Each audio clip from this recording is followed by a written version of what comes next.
folks. Got a worn out 350 in this truck. Pulling another worn out 350 back there.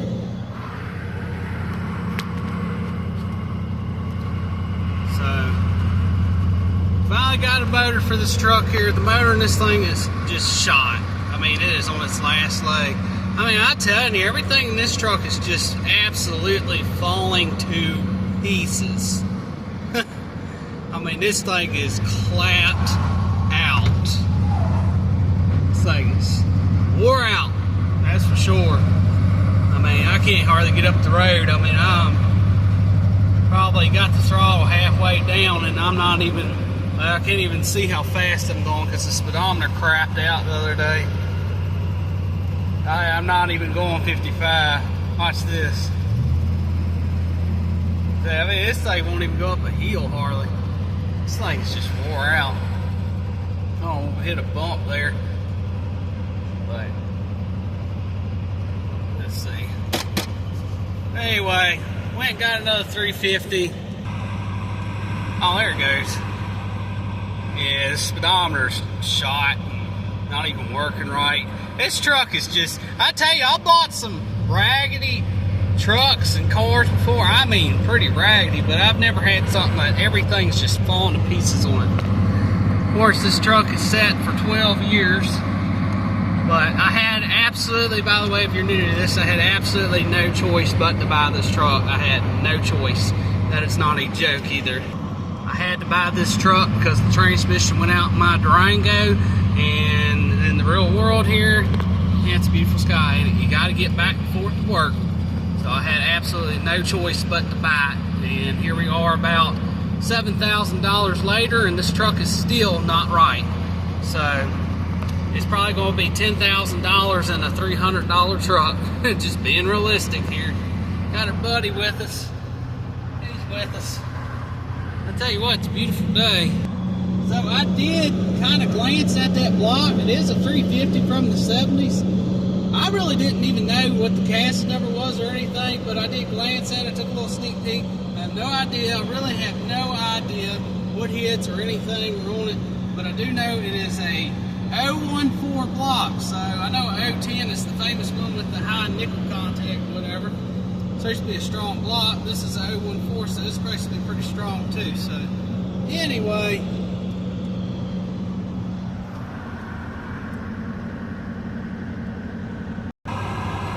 I mean, this thing is, look at that thing's acting crazy. I'm only going like 45. This thing is all over the place. And when you give it a little throttle here, that speedometer, it just buries it.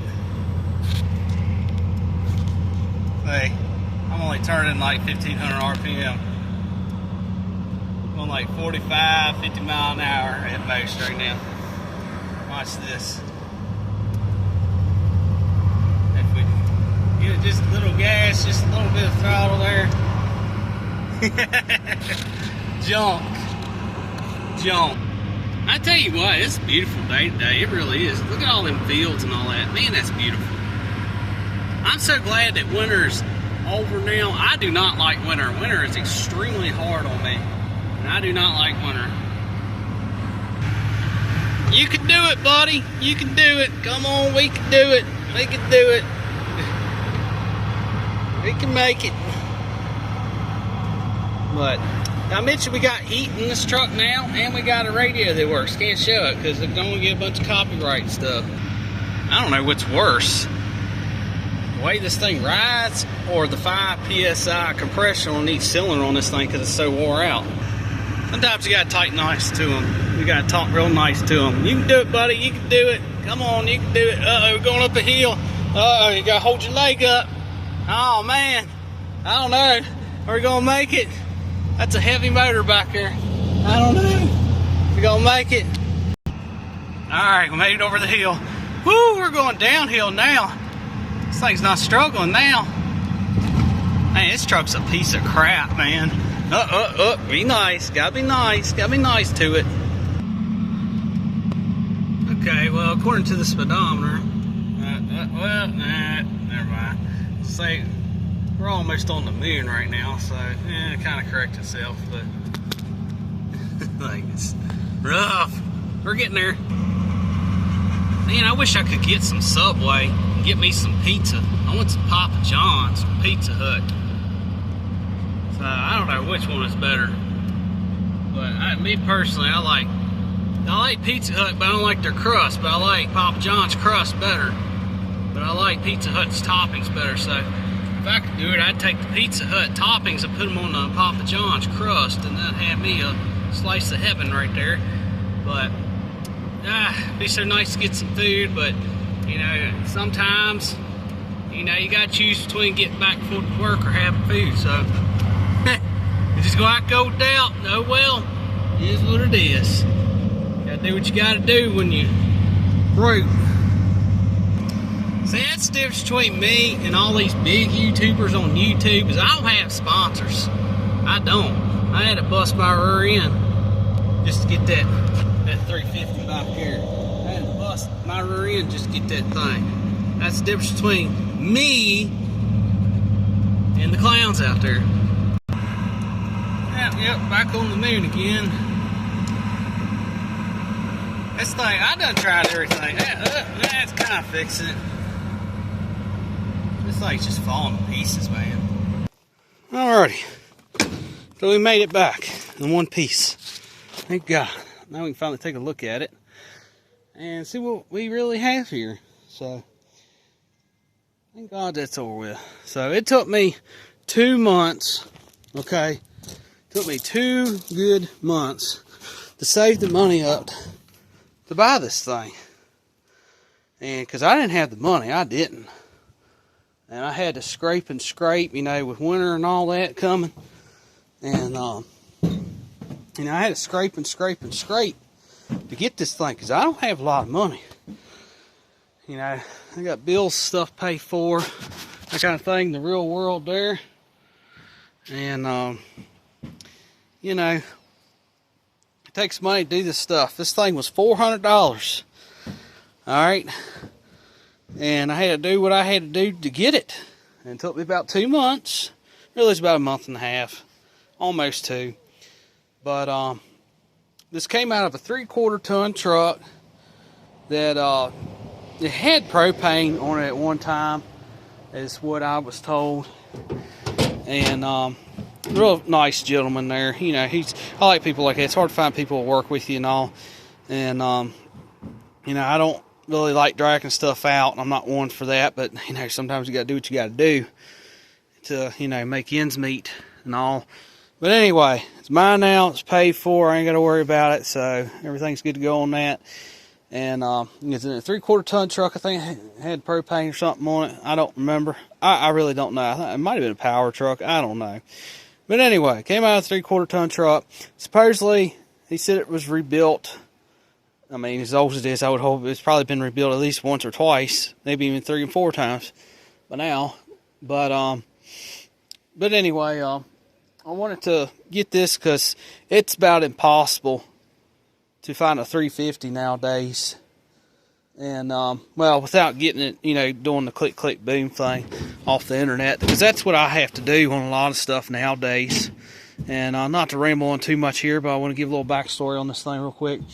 And I will mention I have bought a 305 from him before that was in my C10 for a very long time, and it turned out very well and very, very reliable and all. I mean, it was a dog, but that was a 305. I mean, don't expect a lot of power and torque out of a 305, but at the end of the day, what really mattered is it got me back and forth to work. And it was a $200 engine at that time, back in 2017 when I bought that 305. And it turned out well. And, I've definitely got my money's worth out of it. So, cross my fingers here. I can get lucky. I don't have the money to go to a machine shop. Not going to go to a machine shop. And, because they want to do the whole 9 yards and all that rigmarole. And before you know it, then you got, $200 to $2,500 wrapped up in just a short block. It's people just crazy. It's gotten unreal now. And, unreal. But anyway, they said it had a little blow by. So I'm not sure what he says about that. I don't know. You know, hard tell. But they said this motor was rebuilt at one time. So I'm not sure if it's actually was rebuilt, like either at home, like a home rebuild. Then he bought the truck later or whatever. If it was like a home rebuild, or if it was actually a machine shop rebuild, or if it's actually a remanufactured engine at one point. So I'm gonna say, you know, I kind of want to say machine shop rebuild. I'm not 100% sure. I know for one thing, this is a 70s 350. A lot of them have the old crappy 882 heads. Those heads actually ain't that bad, really. I have nothing against 882 heads. They are open chamber heads, but you can run a dome piston, you know, to bump the compression back up to help out. But I'm crossed with fingers, hoping, praying it's got flat top pistons in it at least. And I know it's not the flat top pistons I like, but it is a flat top, quote unquote. The flat top pistons I like are the flat tops with two, count them, two valve reliefs, not four, two. I like the Keith Black style pistons, but that's aftermarket kind of thing. So hopefully it's at least got flat tops in it, and you know, I'm sure it's got four valve release, whatever. But I'm hoping and praying that it does not have disc pistons in it, because if it does, it really doesn't matter either way. But you know, it's a $400 motor.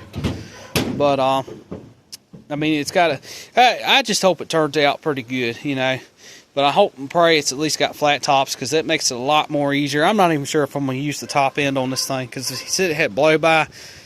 You know, it's hard to tell what he meant by that. It said it come out of this valve cover right here, so it's hopefully it's not a heck of a ridge in it, because if it is, then this thing is basically just a yard motor.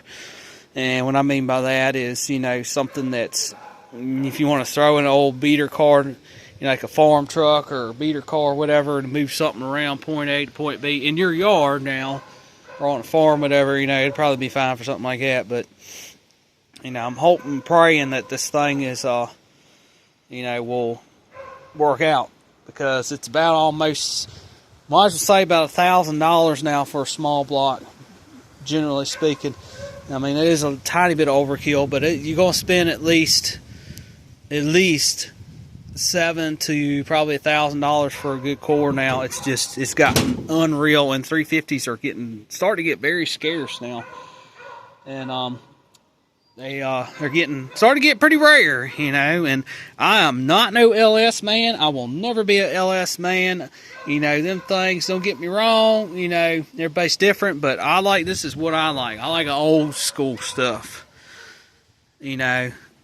Now, when you put an LS in something that's fuel injected from one fuel injected vehicle to another fuel injected vehicle, you know, that ain't a big deal. But when you start taking something, you take a good 350 out and you put an LS in place of that originally had a carburetor and HEI and all that stuff, it's just nothing but a can of worms. I mean, that's my opinion. I don't care what anybody says, but I don't like LS's. I don't care how much power they make. I don't want nothing to do with any of that crap.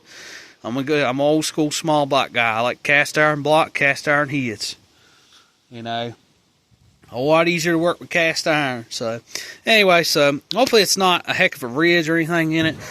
But I did take the plugs out of it. It had AC Delco plugs in this thing, believe it or not. It is a 014 block, so that's pretty cool. So it's supposed to be a higher nickel block. I don't know if you can believe all that, you know, stuff. Everybody says that about the 010. They say the 014 is too.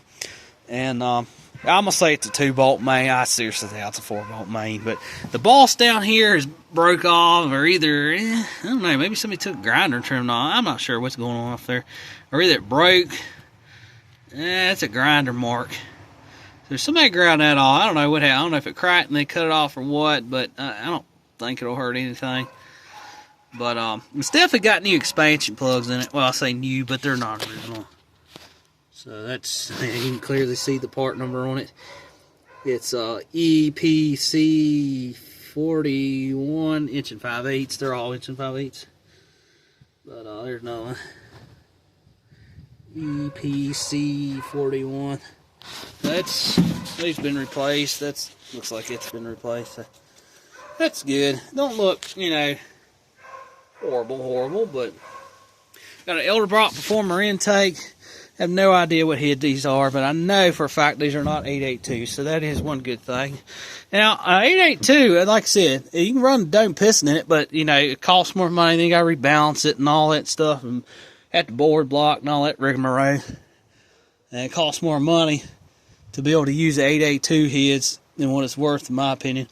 But what I've come to learn is if you got disc pistons, you know, you can go with 283, 305, or probably double hump heads, most likely, to bump the compression up. If you want to bump the compression up, if you got flat tops, I mean, you can run a 283, 305, 327 double hump head, or 350 head, or, you know, you can run an open chamber head with a flat top. There's really no worry there.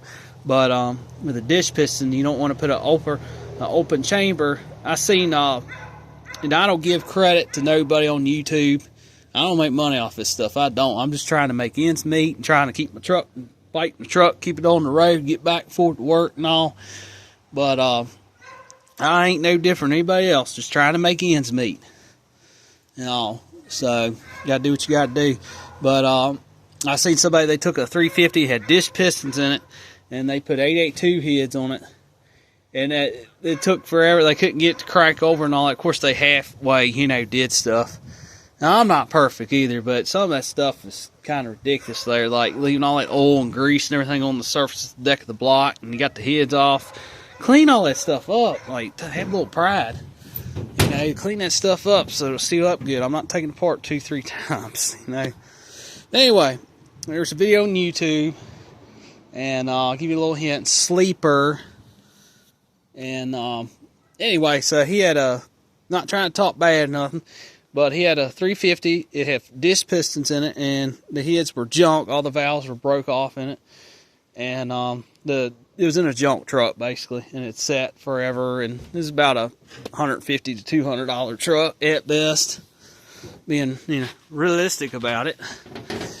And he had pulled the heads off and bought a set of 882 heads, and open chamber heads, and put them on disc pistons, and he couldn't get the crank over. Of course, it's probably a junk starter, you know, it's a bunch of combination stuff going on there. But you could just kind of tell that thing was cranking over in the video. That thing probably had hardly no compression, and it had to spin it. He ended up hooking 24 volts to it, 2 batteries to it, to get it spin over fast enough to even get the crank. And I think my kind of prediction on that is he lowered the compression so much at that point, plus it was worn out. It was worn out. Disc pistons on top of that, open chamber heads. So you really dropped the compression way down, like way down. And that's probably why it took so much to spin it over and all that. Like, I bet that thing, if you crack down, that thing probably had that thing was probably worse than the 305. But, so you gotta be careful what heads you choose and all. You know, it's more ideal to stay with like a 283, 305. If you can find a closed chamber 350 head, that's the way to go. My perfect engine, in my opinion, not just Chevrolet, but is a 4-inch bore with 202/16 valves and about a 500 to 550 lift roller cam, in my opinion. Because that's, in my opinion, that's about perfect hydraulic roller. And anyway, I'm rambling on too much. Let's take a little look at it. I did notice the balancer has been replaced at one point. This guy did not like mechanical fuel pumps. I don't know what was up with that. That guy, he put electric fuel pumps on everything. And, you know, if it's in the tank, I ain't got nothing against it because it keeps it cooler and all that. But when you start mounting them outside the tank, they get hot. They vapor lock, have a bunch of issues with them and all that.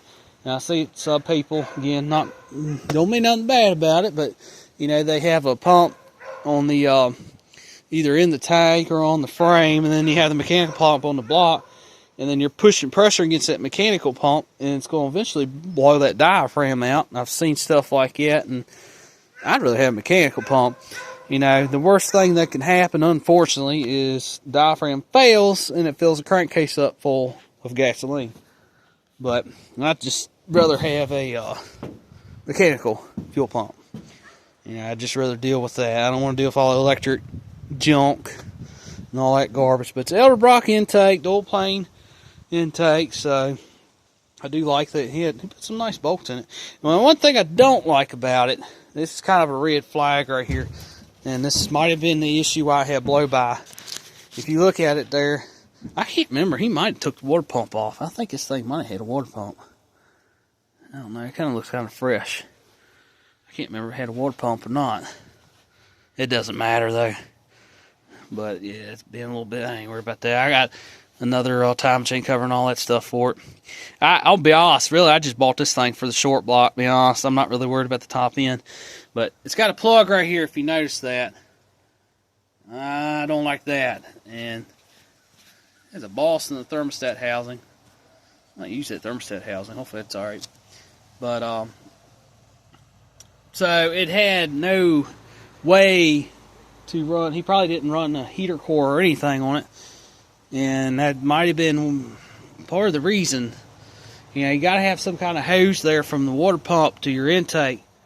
You know, even if you don't have a heater core, you got to loop it somehow. Even on these older small blocks, you got to have some way to, because these cool off from the blocks, pulls the block off, then it comes out the heads, comes out the thermostat right here. And a thermostat, if it's a 195 thermostat, it's supposed to regulate it at 195 degrees plus minus, you know, a few degrees, whatever.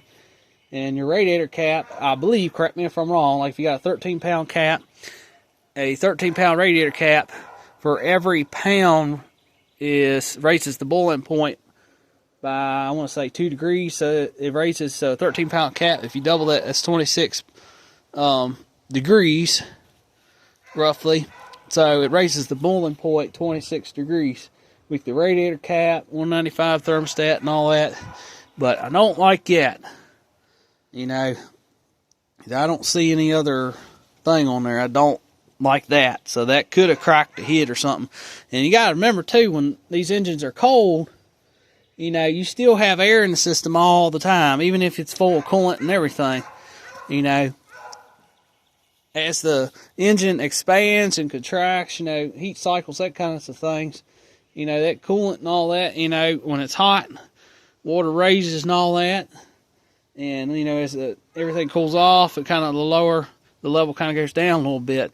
Now, it's trying to, you know, explain there a little bit. It's not a perfect way to explain it. But anyway, you got to have, point is, you got to have some kind of hose, regardless. This has nothing to do with the Vortex, because I know they have them. But you got to have some kind of hose from the water pump to the intake. Either loop it or something.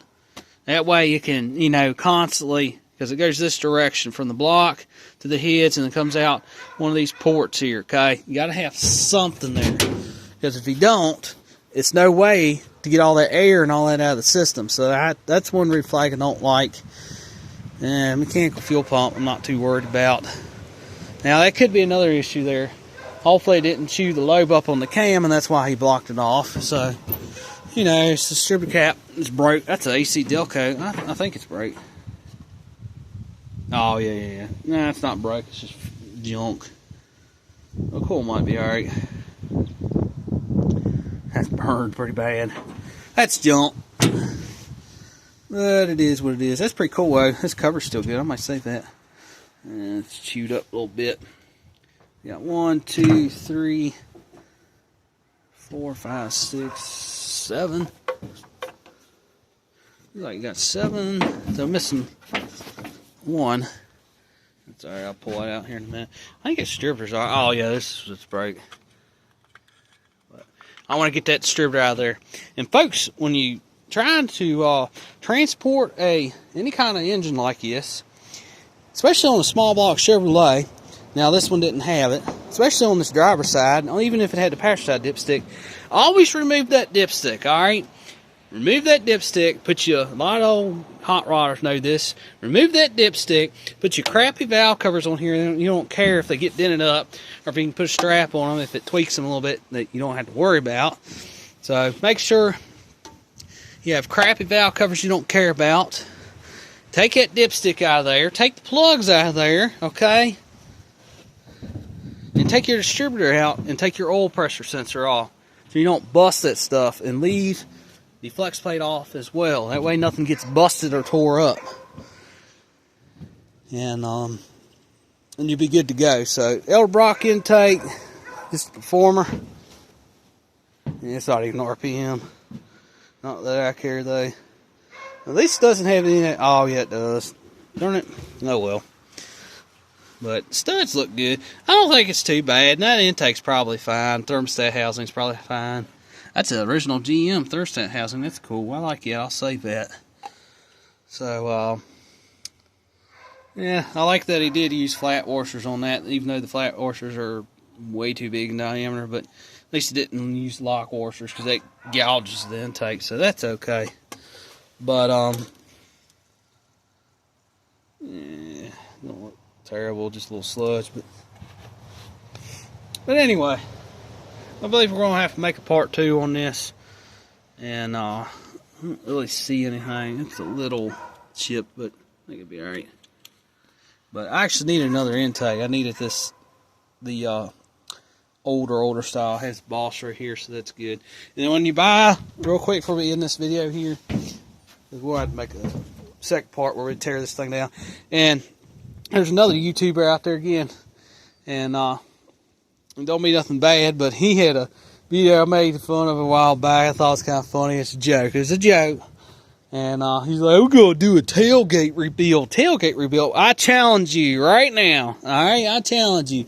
The rules are very simple. That small block cannot leave the bed of this truck. That is not a tailgate rebuild. When you take in a truck and load it on the truck and take it to a machine shop and unload it, they do everything for you, and then you load it back up and throw it in the car. That's not a tailgate rebuild. I want to see a real tailgate rebuild. The motor cannot leave the bed of the truck, period. That is against the rules. You can bring stuff to it and do whatever you want to it, but it cannot leave the bed of the truck. I want to see a real tailgate rebuild, and we're going to do one. We're going to do one, and that is the rule. Is because the way I look at it, it's cheating. If you just load it on the truck, everybody does that. I want to see a real tailgate rebuild. It's got to fire up and everything. You got to hone out everything. Everything's to be done on the back of the bed of the truck.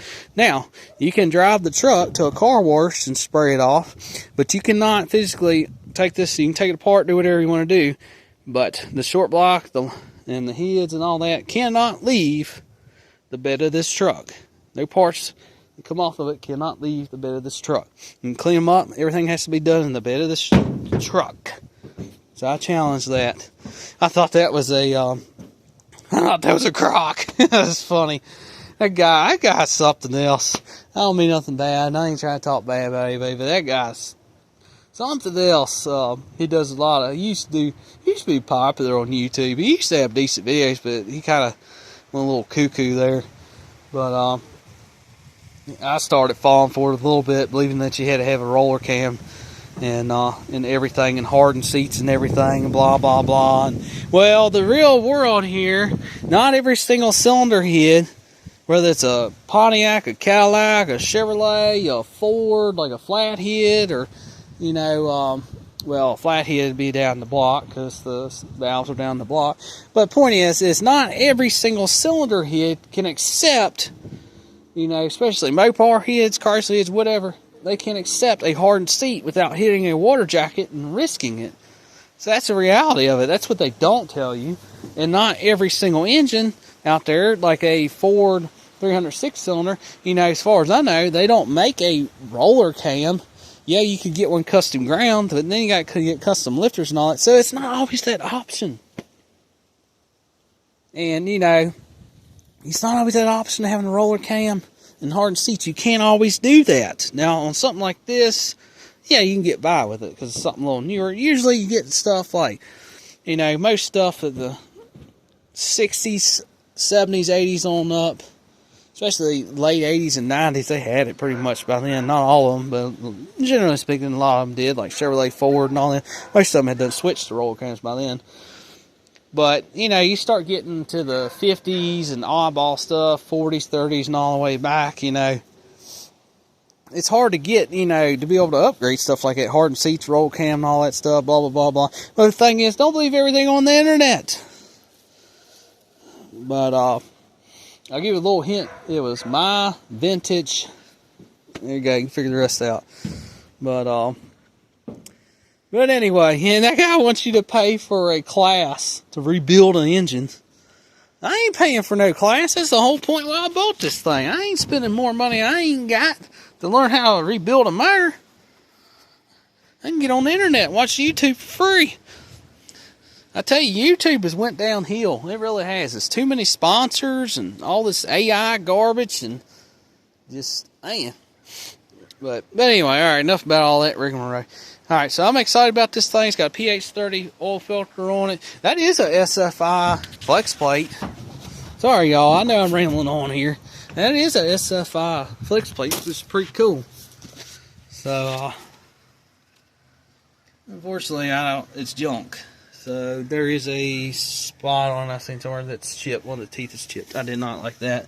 Oh yeah, there it is. Yep, that's junk. So that's scrap iron. I'm not fixing it. I have another flex plate. I'm not worried about that. That is a 168 tooth, if you're wondering. Because if it's a 168, it's real close to these dowel pins right here. Very close to that. So always look it over. Look like our bell housing bolts are pretty decent order. Yes, I know, we don't have the one right there. That's probably a later model thing. I have seen that on earlier stuff, though. But anyway, that's pretty cool. Got that on there.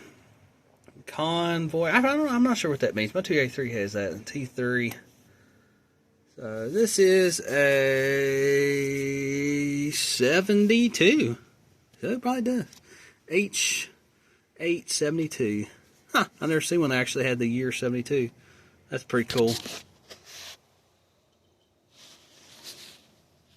I don't want this thing to... Oh. It's H872. That's pretty cool. Alright, so I just figured out that it's August 8th of 1972 when this block was cast. So, dang, that's pretty cool wear. I'm going to save this thing. I hope this thing ain't junk. That'd be cool, man. That's a good... no wonder that thing's a good casting. That's an early kind of 350. I'm tickled to death with that. That's awesome. Yeah, it's got a new expansion plug back here. Ooh, that might be... Is that paint just flaking? Ooh, that might be rusted out a little bit. A lot of RTV on there. I don't know if I like it. Oh, that might be paint. Yeah, that was new. Yeah, that was definitely... been out too. So yeah, oh yeah, it don't look original either. I don't know, it might be. They might have reused old guy plugs, but anyway. So I'm gonna remove the distributor, and this is cool too. Check this out, it's pretty cool. So this is the fun part of the video where I'm not sitting here rambling. Alright, so we got D61, which should be April the 6th of 71, I believe. So I think that's right. I know D is definitely April. So April 6th of 71, or either it's April 1st of 76. So this is definitely a 70s distributor because it doesn't have that other feedback crap like on a Quadra junk. So I wish I had a nice Holly carburetor. I'd like to find a nice Holly for this thing. But yeah, not too happy about that. I don't like that, so I hope that didn't cause it to overheat or anything. That might have contributed why it has blow by, so hopefully this block ain't junk. He said it never overheated and didn't knock. It just had a little smoke come out of the valve cover, so it's... Hopefully it's not a broke ring or something. Hopefully it's not junk.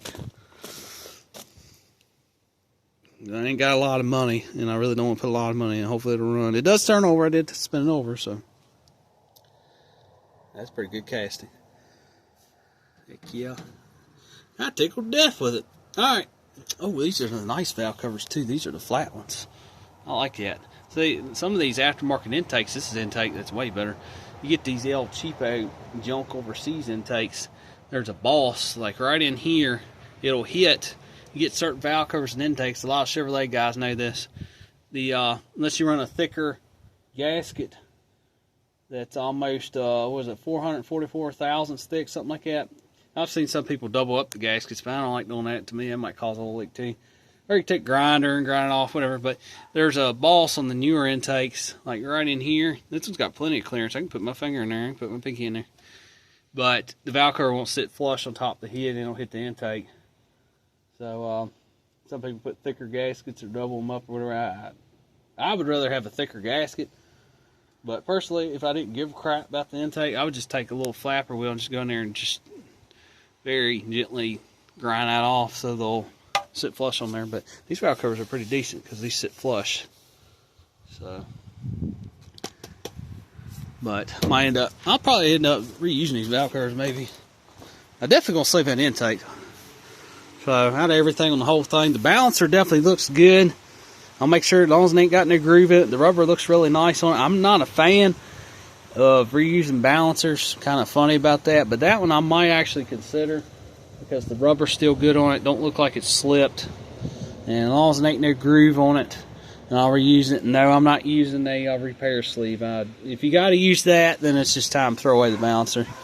I'm not, I don't like playing around with that and having a bunch of oil leaks and stuff like that. So, and they're not that expensive. It's Chevrolet, small block Chevrolet. So, alrighty, till next time, bye. See you in the next video. We tear this thing down, see what's what, see what's wrong with it.